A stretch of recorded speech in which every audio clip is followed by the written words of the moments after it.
sheriff in one state would not realize that the exact same thing was happening to animals in the state across his border.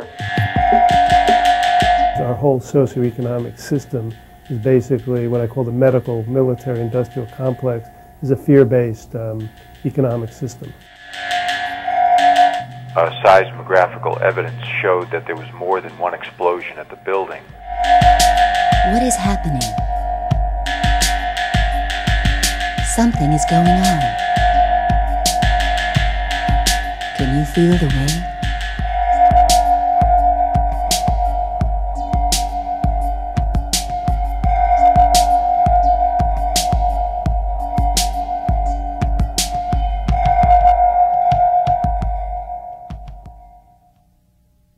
You know, when I first got introduced to the animal mutilation thing, it actually was seeing a piece that you had done for a news station. Well, in the context of my being an investigative journalist my whole career, since graduating from Stanford, and that my beat has been the world around me, and specifically science, medicine, and the environment, it was in that context that in the summer of 1979, when I was working on a documentary for the CBS station in Denver, that I began realizing that there were a lot of articles in the newspaper about unusual animal deaths, not the first, but the second, third, fourth, fifth rounds of these unusual animal deaths in some areas, meaning that some ranchers had reports and had reported to law enforcement since the 1960s. Well, there's a lot of different ideas and thoughts about where the Earth really is in its evolutionary spiral. My understanding is the Earth is now in the fourth dimension, high-level fourth dimension, and that humanity, which is all of us, is moving in and out of the third and fourth dimension. The important thing to realize is that we're moving out of a humanity. The Earth has been in the third dimension for a very long period of time. The third dimension is that dimension of high-level density. It's a dimension where fear and duality and separation appear to be real. And as we're moving up in vibration, the elements of fear, duality, separation begin to dissolve, and dissolve on an inner level, and then become reflected on an outer level. What that means is extraordinary, because our whole socioeconomic system is basically what I call the medical, military, industrial complex, is a fear-based economic system. The thing to understand on a soul level is that we're already ascended and free. Our being already exists in all dimensions simultaneously. But we're focused right now as a group soul experience to move from, on this earth, from third dimension, fourth dimension, fifth dimension. But the thing to understand on a core level of who we are, we're already fully ascended and free.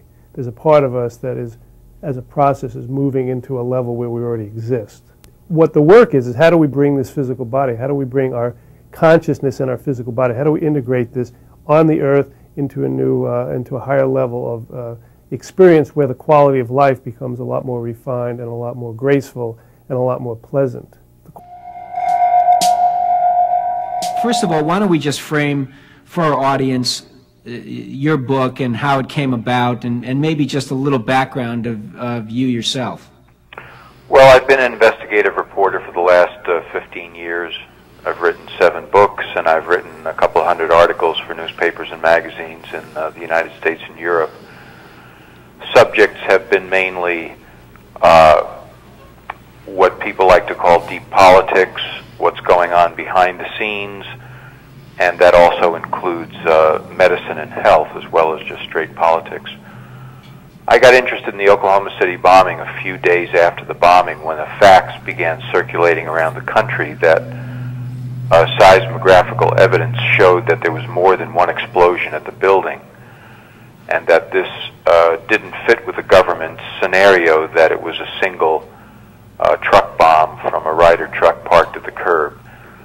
So that was my beginning point, and through interviewing a number of bomb experts and other people who were eyewitnesses or ear witnesses on the scene, it became clear to me that, in fact, there were at least 2 explosions. and that from the damage, the profile of the damage done in the building, there had to have been charges placed inside the building that went off more or less simultaneously with the truck bomb. And that led me to the obvious conclusion that, you know, we had to be talking here about a fairly sophisticated operation, in fact, a very sophisticated operation. It wasn't just a couple of people who hated the U.S. government who wanted to destroy a building. They were the visible people, but behind the scenes there had to be some real professionals involved, and so that raised all kinds of questions about why and who and all of that. So that's where I really began.